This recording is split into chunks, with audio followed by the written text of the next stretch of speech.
இல்லைங்க, எனக்கு இந்த கல்யாணத்துல இஷ்டம் இல்ல. அதான் ஏன்னு கேக்குறேன். அது வந்து நான் ஏற்கனவே ஒரு பொண்ணை காதலிச்சிட்டேன். நீங்க லவ் பண்ணீங்களா? நம்பவே முடியல. யார் அந்த பொண்ணு சொல்லுங்க. இப்பவே அப்பா தாத்தா கிட்ட சொல்லி உங்க கல்யாணத்தை உடனடியா பேசி முடிச்சிடலாம். அது முடியாதுங்க. ஏ? அந்த பொண்ணு கல்யாணம் ஆயிடுச்சு. ஆமாங்க, நான் தான் அந்த பொண்ணை லவ் பண்ணேன். ஆனா அந்த பொண்ணை நான் லவ் பண்ணல. வேற ஒருத்தரை காதலிச்சு அவரே கல்யாணமும் பண்ணிக்கிச்சு. உங்களை விட்டு இன்னொருத்தரை லவ் பண்ணிருக்கான்னா அந்த பொண்ணு உண்மையிலேயே அன்லக்கி தான். இல்லைங்க, அந்த பொண்ணு லக்கி தாங்க. நான் தான் அன்லக்கி. இல்லைன்னா நான் லவ் பண்ணதே அந்த பொண்ணுக்கு தெரியாம இருக்குமா?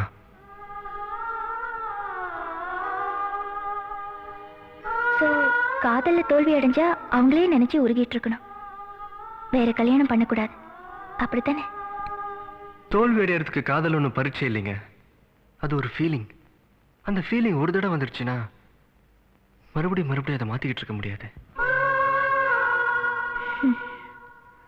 லவ் ஃபெயிலியர் ஆன எத்தனையோ பேர் வேற கல்யாணம் பண்ணிக்கிட்டு சந்தோஷமா இருக்கலையா? இருக்காங்க. ஆனா அவங்க சந்தோஷமா தான் இருக்கிறாங்களான்னு நமக்கு எப்படிங்க தெரியும்? எங்க லவ் ஃபெயிலியரை வேற கல்யாணம் பண்ணிட்டு வாழ்ந்துட்டு இருக்காங்களே, அவங்க ஒவ்வொருத்தர் நெஞ்சையும் தொட்டு சொல்ல சொல்லுங்க பார்க்கலாம். ஏன் மனசுல அந்த பழைய காதல் இல்ல, எல்லாத்தையும் மறந்துட்டு வாழ்ந்துட்டு இருக்கேன்னு? நிச்சயம் முடியாதுங்க.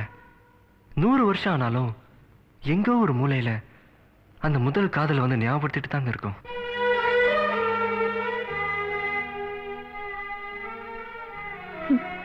ஆஃப்டர் ஆல் ஒன் சைடு லவ்வுக்கு போய் இப்படி ஃபீல் பண்றீங்களே. ஒரு செடியில எத்தனை பூ பூக்குது, ஒரு பூ உதிர்ந்தா இன்னொரு பூ பூக்கிறது இல்ல? வாஸ்தவம் தாங்க. ஆனா உதிர்ந்த பூவை மறுபடியும் எடுத்து ஒட்டுவேங்க பார்க்கலாம், முடியாது. அது மாதிரிதாங்க காதலும். சில பேருக்கு அது செடி மாதிரி, ஒன்று போச்சுன்னா இன்னொன்று.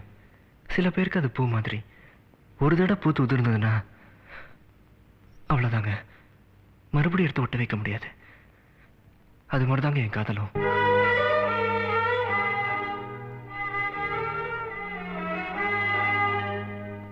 இதுதான் உங்க பதிலா? இல்ல, இதுதான் என் முடிவு. இந்த முடிவு உங்களுக்கு வேணா சோகமா இருக்கலாம், ஆனா இந்த சோகம் கூட எனக்கு சோகமா தான் இருக்கு. Good bye. உன்னை நீங்கி என்னாலும் எந்த ஜீவன் வாழாது. உந்த நம்பில் வாழ்வதற்கு ஜென்மம் ஒன்று போதாது. நீ என்னை சேர்ந்திடும் வரையில் இதயத்தில் சுவாசங்கள் இல்லை. நீ வந்து தங்கிய நெஞ்சில் யாருக்கும் இடமே இல்லை. ஆசை காதல் கைகளில் சேர்ந்தால் வாழ்வே சொர்க்கம் ஆகும். காதல் கைகளில் சேர்ந்தால் வாழ்வே சொர்க்கம் ஆகுமே.